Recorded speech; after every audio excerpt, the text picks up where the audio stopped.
Okay, so you're ready for a deep dive, Yeah. right? Today it's the Vietnam War. I think it's safe to say we all want to understand how this conflict reshaped the world, but nobody has time to wade through a million pages of history books, right? That's where we come in. We're giving you the cheat sheet to Vietnam. Think of it as like the essential highlights, the need-to-know stuff about how this whole thing unfolded. Exactly. No filler, just straight to those crucial insights, the big picture stuff that's going to stick with you. And we've got this overview here that's like our roadmap, laying out the timeline and the key turning points and all that. Yeah, think of it as the backbone of our deep dive here. Perfect. So just to make sure we're all on the same page, Vietnam War, 1955 to 1975, right? Right. At its core, you had North Vietnam battling it out with South Vietnam. But this wasn't just some isolated regional thing. Right. Nope, not at all. Right. It was totally intertwined with that global Cold War tension, with communist North Vietnam getting support from the Soviet Union and China. And then on the other side, you've got the anti-communist South, backed by the U.S. and their allies. Right, so like major powers all tangled up in this conflict. And it's crucial to remember this didn't just pop up out of nowhere. You got to rewind a bit further, back to when France was calling the shots in Indochina, which was Vietnam, Laos, and Cambodia, all lumped together, starting way back in 1887. That's where some of the really deep roots of this conflict take hold. Okay, so like French colonialism, how did that set the stage for, well, all the turmoil that followed? What were the seeds that were planted there? So, I mean, unintentionally, right? But French Indochina kind of ended up fostering this sense of shared Vietnamese identity, this sense of nationalism, this desire for self-determination that wasn't there before in quite the same way. And then, boom, World War II comes along and just throws everything up in the air. Right, like throws gasoline on the fire. Yeah, exactly. So Japan occupies Vietnam from 1940 to 1945. That creates this massive power vacuum, and it also really spurs the growth of these resistance movements. The most significant of these was, of course, the Viet Minh. They formed in 1941, led by Ho Chi Minh, and they were fighting a two-front war, basically against the Japanese occupiers and against this Vichy French regime that was kind of like collaborating with Japan. Wow, so even before what most people think of as the Vietnam War, you've already got this strong, organized movement pushing for independence, fighting against multiple empires at the same time. That's a seriously important point. It really is. I mean, fast forward to 1945, Japan's defeated, and Ho Chi Minh sees his chance. He declares Vietnam's independence, but France wasn't ready to just walk away from their colonial holdings or like, nope, not happening. And this refusal to recognize Vietnam's independence sets the stage for a direct clash. Which is what kicks off the First Indochina War. Right. And it's like often overlooked, but it feels like a crucial piece of the puzzle. For sure. From 1946 to 1954, the Viet Minh and the French are locked in this full-on war. The decisive moment comes in 1954 at the Battle of Dien Bien Phu. It's actually pretty amazing. The Viet Minh, under General Von Can Giap, pulls off this stunning victory against the French. And this essentially forces the French to say, okay, we're out. The end of French rule in Indochina. Wow, a major European power defeated. That must have been a huge wake-up call to empires everywhere, right? Totally. I mean, you'd think that with the French gone, some kind of peaceful resolution would be possible, but nope. Instead, you get the Geneva Accords. Yeah, those agreements in July 1954 that were supposed to figure out a political settlement, but what were they actually trying to achieve? Well, on paper, it was to sort things out, create a path forward. The Accords temporarily split Vietnam at the 17th parallel, right? North of the line, communist North Vietnam, led by Ho Chi Minh. South of the line, anti-communist South Vietnam. Initially, it was under Bao Dai, but Nung Ngo Dinh Diem takes over pretty quickly. And the big thing was that nationwide elections were supposed to happen in 1956 to reunify the whole country. Okay, so why didn't those 56 elections ever actually happen? Seems like a pretty major misstep. Yeah, this is a big one. South Vietnam, backed by the U.S., basically refuses to participate. They were convinced that Ho Chi Minh and the communists were going to win, no question. I mean, they had widespread popular support, and they'd just beaten the French, so it kind of made sense from their perspective. But this refusal to hold the elections basically cemented the division of Vietnam. And planted the seeds for the Second Indochina War, right? Yeah. What we know as the Vietnam War. It's like that missed opportunity for unification was the real turning point. Totally agree. And it's right around here that the U.S. starts getting really deeply involved. It all begins with their support for Nang Ngo Dinh Diem in South Vietnam. Yeah, backing Diem starting in 1955. What was the thinking behind that? Well, this was prime Cold War era. The U.S. was all about containing communism. They had this domino theory, the idea that if one country in Southeast Asia fell to communism, the rest would topple like dominoes. Supporting a stable, anti-communist South Vietnam was seen as vital to stopping this chain reaction.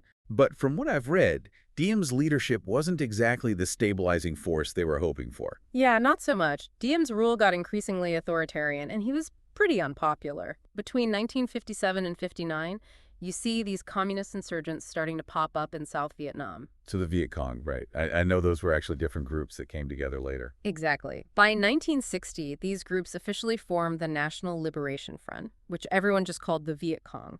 Basically, they were this guerrilla force aiming to overthrow Diem and unify with the North under communist rule. In the U.S., seeing this growing insurgency, what did they do? Rethink their support for Diem. Not quite. Under President Kennedy, starting in 1961, they actually increased their military and economic aid to South Vietnam. They also send in more military advisors to train the South Vietnamese army. Problem was, Diem kept making things worse. Corruption, nepotism, and he was really cracking down on Buddhists, who were the majority. This sparked huge protests. It's like he was digging his own grave politically. Pretty much. And in November 1963, there's a military coup. Diem is assassinated. It's still debated how much the U.S. knew or was involved, but they certainly weren't unhappy to see him go. They figured a new leader would be more effective against the Viet Cong. But, ironically, it made South Vietnam even more unstable. There were all these short-lived military juntas coming and going. So, Diem's gone. South Vietnam is a mess. And then later that same month, President Kennedy is assassinated. Yeah, huge turning point. Lyndon B. Johnson becomes president at this critical moment, right as things are getting really messy. And it's under Johnson that we see this massive surge in direct U.S. military involvement, largely triggered by the Gulf of Tonkin incident. So remind us, what actually happened in the Gulf of Tonkin? I know there's been a lot of debate over the years. Right. It's August 1964. The Johnson administration says North Vietnamese forces attacked U.S. Navy destroyers in the Gulf of Tonkin not once, but twice. Now, the details of what really happened are still debated by historians. There are questions about the accuracy of the initial reports and whether the attacks were even provoked. But the Johnson administration used this incident to present North Vietnam as the aggressor. And they used it to seek broad military authorization from Congress, right? Exactly. This leads to the Gulf of Tonkin Resolution, which, it basically gives President Johnson a blank check to do whatever he thinks is necessary to repel attacks and prevent further aggression in Southeast Asia. Wow, a blank check. That's a lot of power. Yeah, it was huge. A lot of people see this resolution as the legal basis for the massive U.S. escalation in Vietnam. It essentially bypassed the need for a formal declaration of war.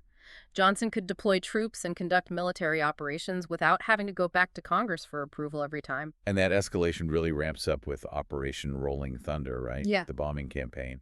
Yeah, in 1965, the U.S. launches Operation Rolling Thunder, this massive, sustained bombing campaign targeting North Vietnam.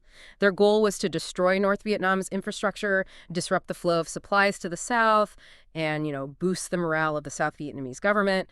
And then March 1965, the first major deployment of U.S. combat troops to South Vietnam, that's when it really shifted from an advisory role to boots on the ground, full-fledged combat. It just keeps escalating, right? By 1967, there are over 500,000 U.S. troops in Vietnam. It's a full-blown war of attrition at this point. It was. By 1967, it was this massive commitment. The strategy was basically to wear down the enemy, inflict more casualties than they could handle. But the problem was the North Vietnamese and the Viet Cong were experts in guerrilla warfare. They were fighting this totally different kind of war. Ambushes, hit-and-run attacks. They were operating out of these elaborate tunnel systems and hidden bases. It made it really difficult for the U.S., even with all their firepower, to achieve any kind of decisive victory. It was a really different kind of enemy than the U.S. military was used to fighting, right? This wasn't like World War II. Absolutely. Our source talks about significant engagements during 66 and 67, battles in the Iron Triangle and along the Ho Chi Minh Trail. These were key strategic areas in this war of attrition. Right. I remember those names from history class, but I'm a little fuzzy on the details. Why are they so important? Okay, so the Iron Triangle, it was northwest of Saigon, and it was a Viet Cong stronghold. They had this whole network of tunnels, bunkers, fortified villages. It was this incredibly complex and well-defended area, and because it was so close to the capital, it allowed them to launch attacks and then just disappear back into the jungle. The Ho Chi Minh Trail was this logistical lifeline for North Vietnam, running through Laos and Cambodia. It wasn't one single road, but this whole network of trails, roads, and waterways, often hidden or camouflaged, and it allowed North Vietnam to keep supplying their troops in the south, even with the U.S. bombing and trying to cut it off. So it was more like a network of capillaries than a main artery. Amazing that they could keep it functioning under such pressure. Right. And then comes the Tet Offensive in January 1968. Huge turning point. Even though the U.S. and South Vietnamese forces eventually repel the attacks, it really changes how the war is perceived back home in America. Yeah, it was a huge shock. Yeah. Why was the psychological impact so different from the actual military outcome? I think what's so interesting is how the reality on the ground and the perception back home became so disconnected. Militarily, the communists suffered big losses, but the fact that they could launch these coordinated attacks all across South Vietnam, including an attack on the U.S. Embassy in Saigon, it just totally shattered this idea that the U.S. was winning, that victory was just around the corner. Seeing the U.S. Embassy, the symbol of American power, under attack, and the fighting in cities that were supposed to be safe, it created this credibility gap. People started questioning what the government was telling them. Like, people were watching it unfold on their TVs. The war had been going on for years, but this was different. It brought the reality of the war into their living rooms in this really visceral way. Exactly. The Tet Offensive showed the limits of the U.S. strategy. Support for the war plummeted. And then, just a few months later, March 1968, the My Lai massacre comes to light. Where U.S. soldiers killed hundreds of unarmed Vietnamese civilians, women, and children. That was just horrific. It was a terrible tragedy, and it further eroded public trust in the war effort. It really hammered home the devastating human cost of this conflict. And that same month, March 1968, President Johnson announces he won't seek re-election.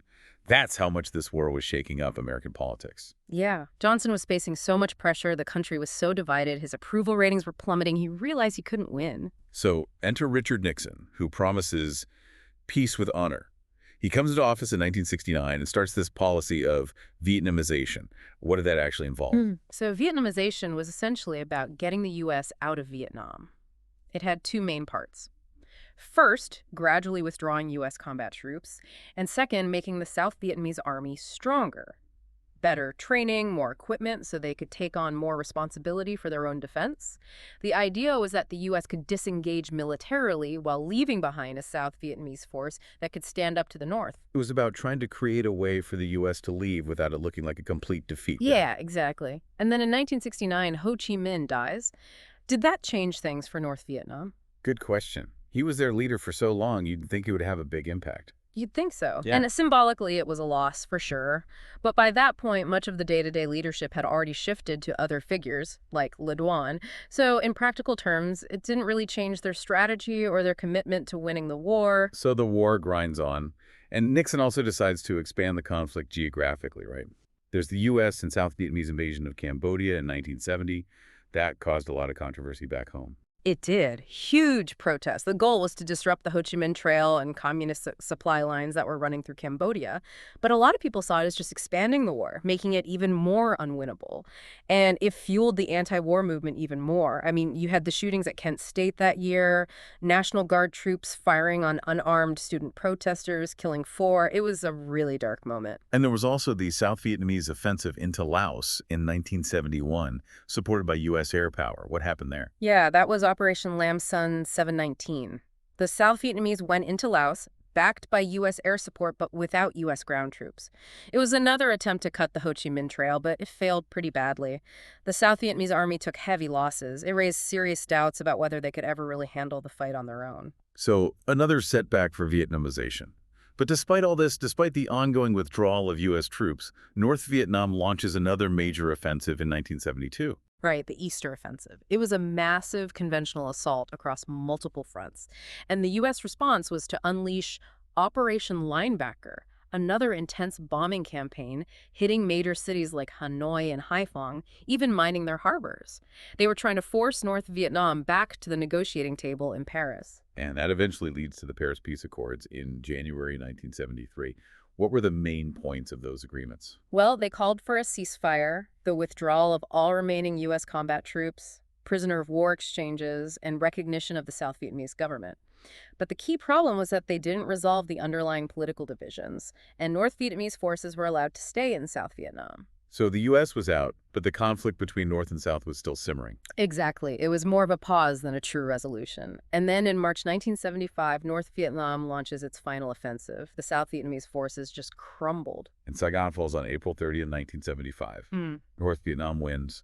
The war is over. It was the end of a long, incredibly costly conflict. Saigon is renamed Ho Chi Minh City, and Vietnam is reunified under communist rule.